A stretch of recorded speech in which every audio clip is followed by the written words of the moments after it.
So సభకి కాంగ్రెస్ అలా సమాయత్తమవుతూ ఉంటే కేఆర్ఎంబీకి ప్రాజెక్టుల అప్పగింతపై కేటీఆర్ ట్వీట్ చేశారు. ప్రధాన ప్రతిపక్షంగా బీఆర్ఎస్ కు తొలి విజయం ఇది అంటున్నారు కేటీఆర్. చలో నల్గొండ సభ సృష్టించిన ఒత్తిడి వల్లే కృష్ణా ప్రాజెక్టులను కేఆర్ఎంబీకి ప్రభుత్వం అప్పగించడం లేదంటున్నారు కేటీఆర్. తమ ఒత్తిడి వల్లే నేడు అసెంబ్లీలో ప్రభుత్వం తీర్మానం ప్రవేశపెడుతోందంటున్నారు కేటీఆర్. రైట్, మనం ఒకసారి టీవీ9 స్క్రీన్ మీద కేటీఆర్ ట్వీట్ ని చూస్తున్నాము.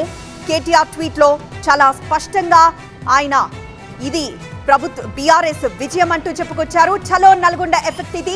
కృష్ణా ప్రాజెక్టులను కేంద్రానికి అప్పచెప్పడానికి నిరసనగా రేపు నల్గొండలో బీఆర్ఎస్ పార్టీ తలపెట్టిన చలో నల్గొండ సభకి సంబంధించిన ఆ ట్వీట్ ని మనం చూస్తున్నాము. కేటీఆర్ ప్రత్యేకంగా దీన్ని ట్వీట్ చేశారు.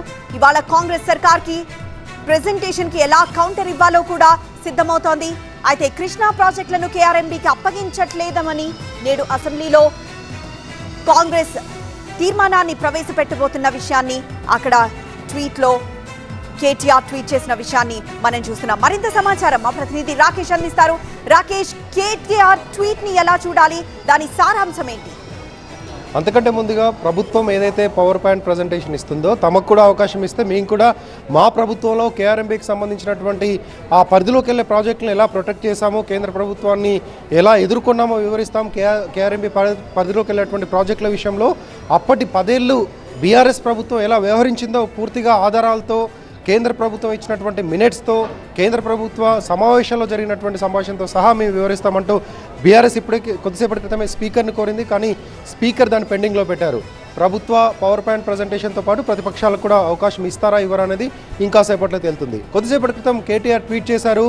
ఈరోజు తెలంగాణ అసెంబ్లీలో కేఆర్ఎంబీకి కృష్ణానదికి సంబంధించినటువంటి ప్రాజెక్టులను అప్పగించబోమంటూ తెలంగాణ అసెంబ్లీ పూర్తిగా ఒక తీర్మానం చేయబోతుంది. ఆ తీర్మానం రేపు బీఆర్ఎస్ పార్టీ పెట్టబోతున్నటువంటి సభకు ఒక ఎఫెక్ట్గానే చూడొచ్చు. ఆ సభకు ఒత్తిడితోనే ఏదైతే బహిరంగ సభ పెడుతున్నామో అనే ఒత్తిడితోనే ప్రభుత్వం ఈ విధమైనటువంటి తీర్మానం ప్రవేశపెడుతుంది. ఈ క్రెడిట్ ఖచ్చితంగా బీఆర్ఎస్దే అంటూ ఆయన చెప్పుకొచ్చేటువంటి ప్రయత్నం చేశారు. కవిత కూడా కొద్దిసేపటి క్రితం మాట్లాడింది.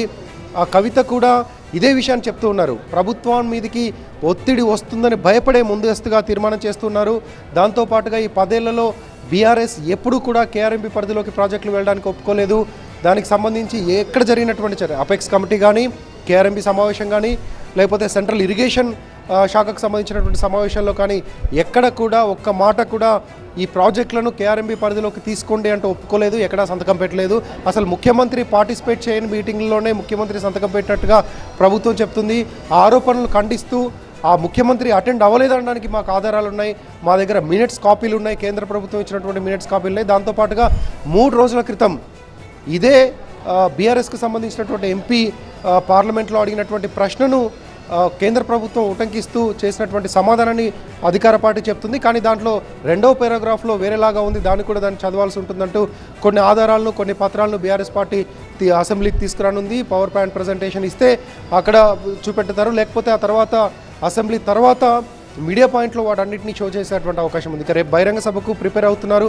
ఈరోజు తీర్మానం జరిగిన రేపు బహిరంగ సభలో అప్పటి 10 ఏళ్ల ప్రభుత్వంలో కేఆర్ఎంబీకి సంబంధించి వ్యవహారాలు ఏం జరిగింది, ఏం చేశారు, ఒకవేళ ఇప్పుడు కేఆర్ఎంబీ పరిధిలో కృష్ణాకు సంబంధించిన ప్రాజెక్టులు అన్నీ పూర్తే కూడా ఏం జరుగుతుంది, ఎంత అన్యాయం జరుగుతుంది రాష్ట్రానికని రేపు బహిరంగ సభలో వివరించున్నారు. ఎస్ రాకేష్, సో కేఆర్ఎంబీకి ప్రాజెక్టుల అప్పగింతపై కేటీఆర్ ట్వీట్ చేశారు. ఆ ట్వీట్ ని ప్రస్తుతం మనం టీవీ9 స్క్రీన్ మీద చూస్తున్నాం.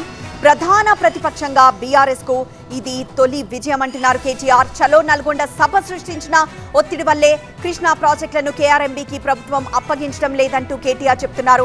సో ఆల్రెడీ ఈ కేఆర్ఎంబీకి సంబంధించి ఎప్పుడైతే చర్చ జరిగిందో ఆ సమావేశాలకి అసలు అప్పటి ముఖ్యమంత్రిగా ఉన్న కేసీఆర్ హాజరు కాలేదన్నది కేంద్ర ప్రభుత్వం నుండి అందిన మినిట్స్ లోనే ఈ విషయాన్ని స్పష్టం చేశామని కేటీఆర్ కూడా చెప్తూ ఉన్నారు.